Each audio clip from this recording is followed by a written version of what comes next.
els que tenim certes dècades d'anys ens deien, recordo que als anys 80, jo als 80 tenia 16, és a dir, soc del 64, si fem la resta, als 80, l'any 80 tenia 16 anys, i ens deien, primer, s'acabarà el pollastre amb patates, s'acabarà sí o sí, i tots menjarem píndoles i càpsules, és a dir, aprofita les salses de la mare. Número 2, d'aquí uns anys, potser a l'any 2000, direm, hola Nova York, des del carrer o des de qualsevol món, des de qualsevol lloc del món, i ens podrà parlar una persona des de Nova York. I veure-la, potser igual no tant.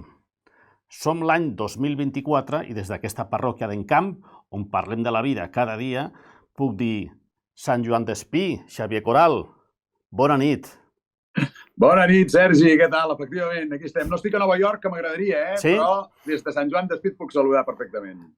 Primer, Xavi, gràcies per atendre'ns, aquesta TDT petita i humil, però aquí m'estic donant compte que aquí passen també coses, no potser al ritme que passen a la gran ciutat, a Barcelona, a Madrid, a Nova York, però passen moltes coses que moltes vegades passen desapercebudes.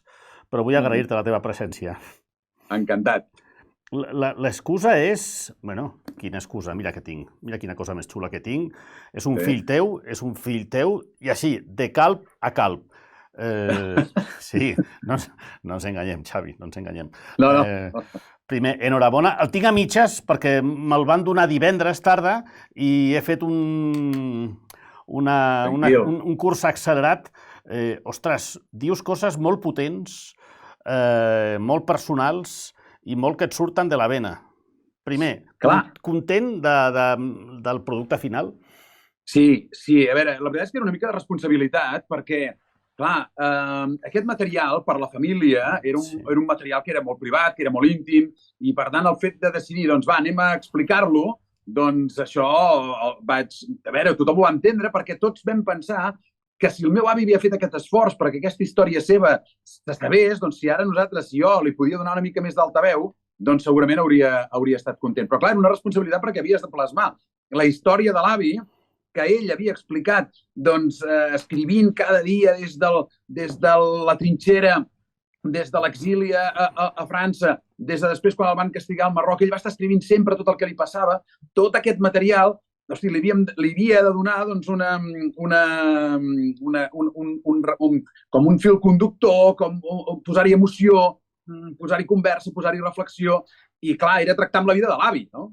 I llavors, doncs, sí, era un repte important, però la veritat és que estic content i la gent que l'està llegint doncs m'està dient que li està agradant i això doncs et dona molta confiança. Jo estoy en ello, segurament perquè quan ho estic llegint escolto la veu del Xavi Coral i dic, ostres, m'ho està explicant a mi, ja sé que hi ha molta més gent, m'ho està explicant a mi, i de fet, Xavi, el part de tot això, l'inici de tot això pot ser disparo sense saber, és a dir, i no les bales en aquest cas, algun àpat de Nadal que se reuneix una bona part de la família i diu, escolta, va, li donem visibilitat. Això quan surt? La primera vegada que surt?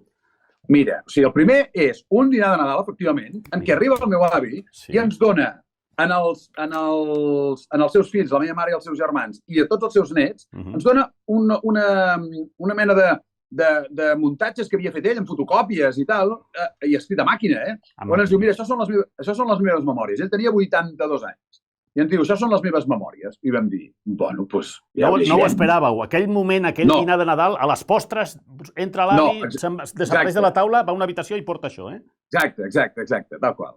I llavors, i aquí és on descobrim que ell, durant tots aquells anys de la guerra de l'exili i després a l'Àfrica, va estar escrivint sempre i, per tant, que tot aquest material que ell havia fet llavors l'havia conservat tota la vida i al final, als 82 anys, ell decidia passar-lo a net, no? Totes aquelles notes que havia anat prenent, les passa a net i en fa com una mena de memòries. I llavors, quan les llegim és quan descobrim tot el que va viure, perquè la meva mare, els seus germans, nosaltres sabíem que havia estat a la guerra, sabíem que es va haver de marxar a França, que es va haver d'amagar, sabíem coses molt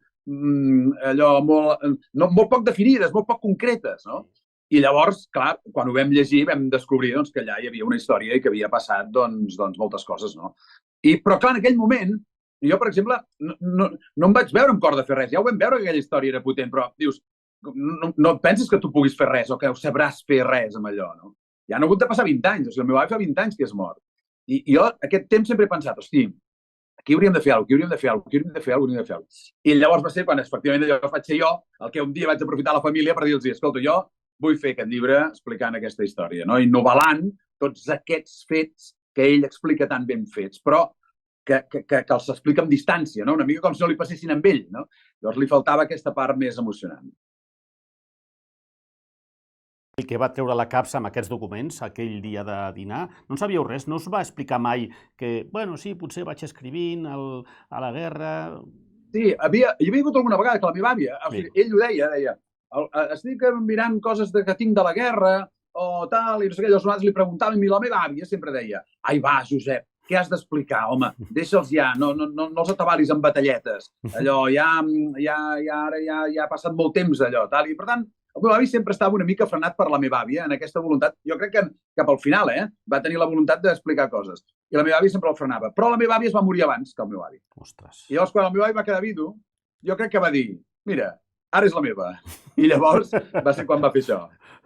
Amb aquesta bona pasta, amb aquesta tanta bona pasta de la que està feta moltes de les persones grans, els nostres avantpassats.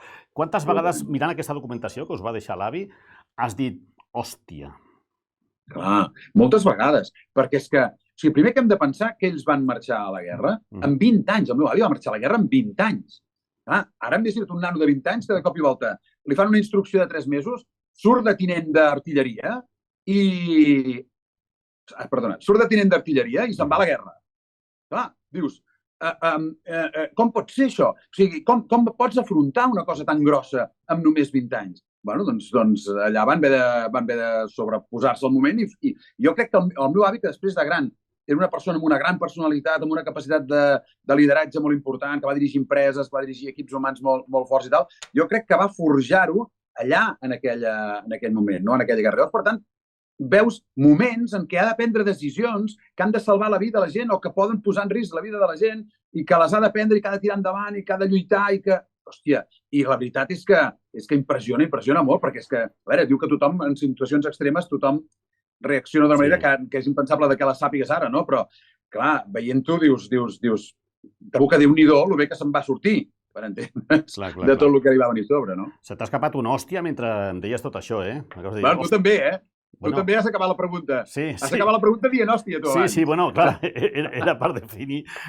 la capacitat d'impressionar que tenim. Clar, quan ens expliques això, que un nen de 20 anys, però de 20 anys no els de 20 anys d'ara, els de 20 anys evidentment del segle passat, que no tenen res a veure, parlo dels teus fills, i de tota la joventut, clar.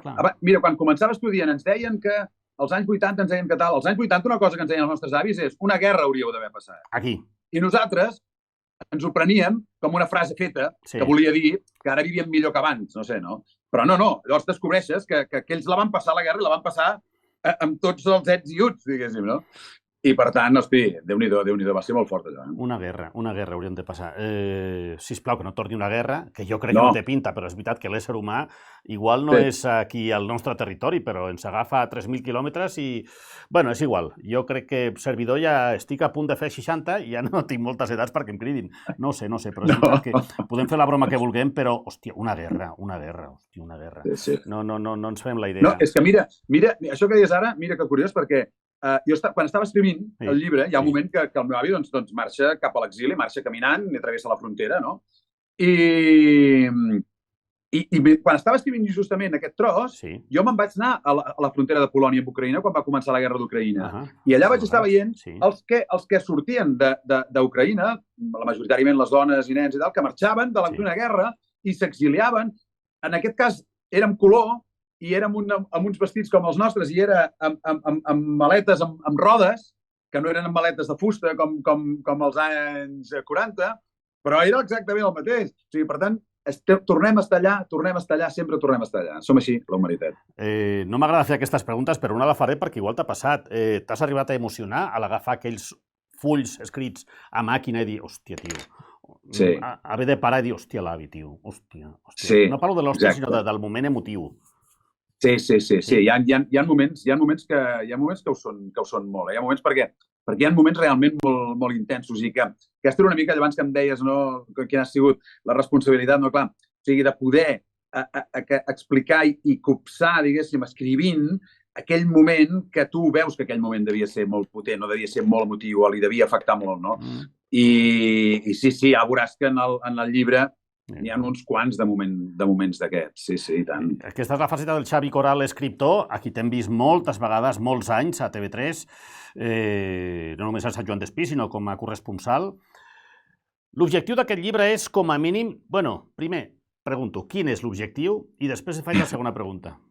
Mira, l'objectiu és correspondre a aquest esforç que va fer el meu avi. O sigui, el meu avi va fer un esforç va tenir una obsessió, una tenacitat per escriure tot el que li passava. Jo crec que devia ser amb la voluntat de que allò no es perdés, de que aquella història se sapigués, de que en el futur doncs, tot aquell sacrifici que va fer tota aquella generació doncs, no s'oblidés. I, per tant, l'objectiu és correspondre a aquest esforç. I jo tinc la sort que el meu avi va escriure tot, però molta gent m'està venint i m'està dient, hosti, és que gràcies a aquest llibre jo penso que el meu avi devia haver fet més o menys el mateix, o que li devia passar més o menys allò. M'he imaginat el meu avi també en moltes situacions, gent que el seu avi no va tornar de la guerra, o que el seu avi no va escriure res, o que no en saben res, no? Doncs és una manera de connectar. Per tant, jo crec que és una mica la idea aquesta de conservar la memòria d'aquella generació que per llei de vida l'estem perdent. En principi llances el llibre, demà és el gran Sant Jordi. I si ho petes, que té, en principi, pel que em diuen, bueno, i sí, que diu el de José Mota, i sí, t'explico, Xavi, t'explico exemples. Sandra Barneda no ha deixat la tele perquè no vol. Ángel Escaso, periodista de Televisió Espanyola, va haver de deixar els informatius i es va dedicar a l'escriptura. Ja no dic un tal Arturo Pérez Reverte, que jo el veia a Código 1 com enviat especial als anys 90 de la guerra de Kosovo. Entenc que igual no has arribat a aquest plantejament de dir... No, perquè jo de moment he fet aquesta feina, o sigui, aquesta feina era com un deute que jo tenia amb el meu avi, l'he fet, i l'objectiu era fer aquest llibre. És veritat que m'ho he passat molt bé fent-ho, i pot ser que vagi bé, jo espero que vagi bé, sobretot que la gent que el llegeixi doncs s'ho passi bé llegint-lo i li transmeti alguna cosa. Però ara mateix no et puc dir que si això pot ser alguna cosa més que faci en el futur, no ho sé, perquè estic molt content de la feina que faig, m'ho passo molt bé i per tant ara mateix no m'ho plantejo, però bueno, escolta, no ho sé, no ho descartem. Vale. Dic que igual trobem la imatge del Coral a Menorca vivint només de l'escriptura i agafant una... Bueno, com es diu això? Quan deixes la feina, una... Excedència. Sí, una excedència de 15 anys de TV3 i ja empalmes amb la jubilació perfectament. Que no ho sabem. No, a veure, aquest plan que m'estàs plantejant no em desagrada. No sona malament. No està malament. No sona malament. Perquè entenc que ja preguntar-te a segona part, esperem, no? No anem tan ràpid. No, perquè segona part llavors ja seria la vida normal. O sigui, aquests són els anys extrems d'aquests 7 anys, diguéssim, que ell va marxar i fins que no va tornar, no? Però després, a partir d'aquí, la vida...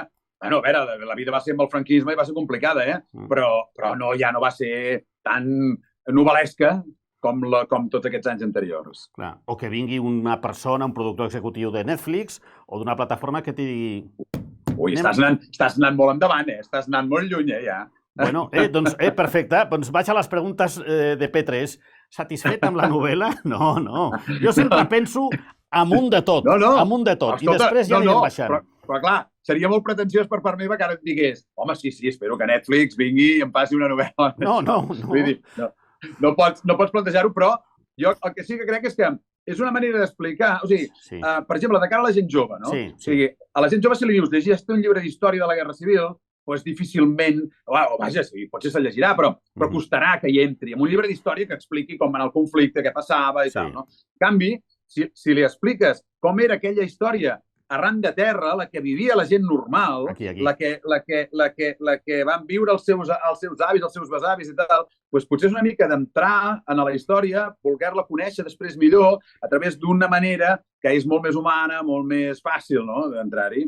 Vull dir que potser sí, no sé, potser sí que en algun moment hi ha alguna manera de donar-hi un altre format en aquest llibre, no? Però, bueno, no sé. Bueno, també el que... Com es diu el de Crims? Que no me'n recordo mai, quina memòria de merda que tinc. El Porta, el Carles Porta. El Porta fa 7 anys estava aquí treballant, fa 7 anys estava aquí treballant, en camp, i vés a buscar-lo ara, eh? No, ara és impossible. No el trobaràs perquè està sempre treballant. No, bueno, això el que diu, el que li faci que digui. Escolta, què m'he deixat? Aquesta és l'autopregunta i la pregunta fàcil. Què m'he deixat que t'agradaria mencionar en aquesta conversa? Ara, mira, és una bona pregunta. És què m'he deixat? I ara, mira, l'hem trobat. No, però hi ha una cosa que no m'han preguntat gaire i m'agrada pensar-hi, que és si li hauria agradat al meu avi aquest llibre, no? Bueno, és una bona pregunta. I jo crec que sí, perquè, insisteixo, si va fer aquest esforç i va voler-ho escriure tot, doncs devia ser perquè volia que se sabés i que ho sabés la família, però si, per tant, ara veigués que ho pot conèixer més gent, jo crec que no li importaria. I la segona pregunta és si li agradaria a la meva àvia, perquè la meva àvia també surt. Hi ha uns capítols en què vaig contrastant el que viu el meu avi al front i el que viu la meva àvia a la rereguarda, no? I la meva àvia, en canvi, no crec que li hagués agradat, perquè la meva àvia ja t'he dit que estava sempre dient ai, no expliquis el que i tal, no? Però la meva àvia, veureu en el llibre que la meva àvia va néixer 3 vegades.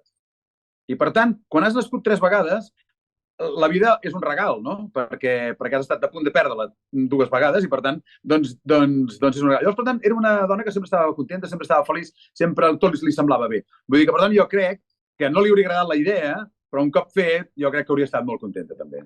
Tu que ets de Canàbia o Canavi? Canavi o Cannabis. Bueno, clar, aquí t'assembles més. Tots tenim... Jo, per exemple, el meu avi. El meu avi Eugenio, jo sóc una fotocòpia, però fotocòpia. Home, jo sóc calb pel meu avi, perquè, o sigui, jo quan vaig començar a quedar calb vaig anar al dermatòleg i li vaig dir li vaig dir que ets feo, tal, i em va dir, el teu avi és calb? Sí. L'altre avi és calb? Sí. El teu pare és calb? Si no, i diu, seràs calb, diu, fes tu com vulguis. Vull dir que, per tant, jo soc calb pel meu avi, és l'herència que tinc. Home, sí que ens assemblem una mica físicament, perquè ell també era molt alt, era corpulent, tenia els ulls blaus, també, i el que passa és que el meu avi, això, feia molt respecte, no? Perquè era un senyor que et dic, havia manat, no? Les empreses on havia estat havia manat, i per tant, doncs, tothom sempre el veia allò com el jefe, no? Però anava sempre vestit amb americà, amb traje, amb corbata, i anava a la muntanya amb corbata, el meu avi, perquè deia que a la muntanya se li havia de tenir respecte. Ostres. Vull dir que... Sí. Doncs aquí estaria feliç, perquè aquí estem... Sí, rodilles de muntanyes. Ja que has tret el tema, Xavi, molt breu.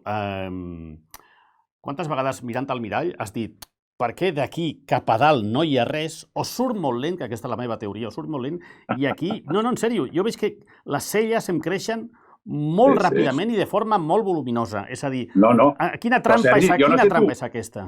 Jo no sé tu del cos, però jo soc superpelut del cos. Jo també. I dius, home, però per què no es posen bé? Per què no se'n van aquí dalt, els d'aquests del pèl, has dit? No s'entén, ja. És una cosa que no he entès mai, perquè la genètica humana ha decidit que aquí... És a dir, no que segueixi fins aquí, no, fins aquí. Fins aquí. No entenc, Cansat una mica de les brometes de la calvície, perquè jo cada dia... No, que va, jo és un tema que jugo sempre que puc, m'encanta. Vale, sí, jo també jugo, però, home, quan durant un dia passen 3-4 vegades el calvito, home, potser cansa una mica, no? Perquè amb això i el tema perico ja cansa, clar. Ja, això també, clar. Ara, si inventen una màquina per tenir pèl, d'avui per demà, jo no me'n torno a posar. No, és un error. Jo que he treballat amb gent que s'ha posat coses allà, la truites de patata... Ostres, és un patir constant, És un patir constant. Mira, això no ens estalviem en xampú. Senyor Xavier Coral Trullàs, moltíssimes felicitats. Enhorabona, així de gran, i que vagi molt bé aquesta signatura de llibres per Sant Jordi, que esdevé i es presenta. No sé el clima com anirà, perquè diuen que s'acaba el món. Sí, ara sembla que no. Sembla que ho salvarem. No? Ja bueno, diumenge era que sí, que del niño passem a la niña i ara sembla que no, afortunadament. Xavi Coral, Sant Joan Xavi Coral, no Corial. Corial i Huelfa. Moltíssimes gràcies, Xavi. Una forta abraçada. Moltes gràcies a tu, Sergi. Una abraçada. Que vagi molt bé. Bona nit. Adéu.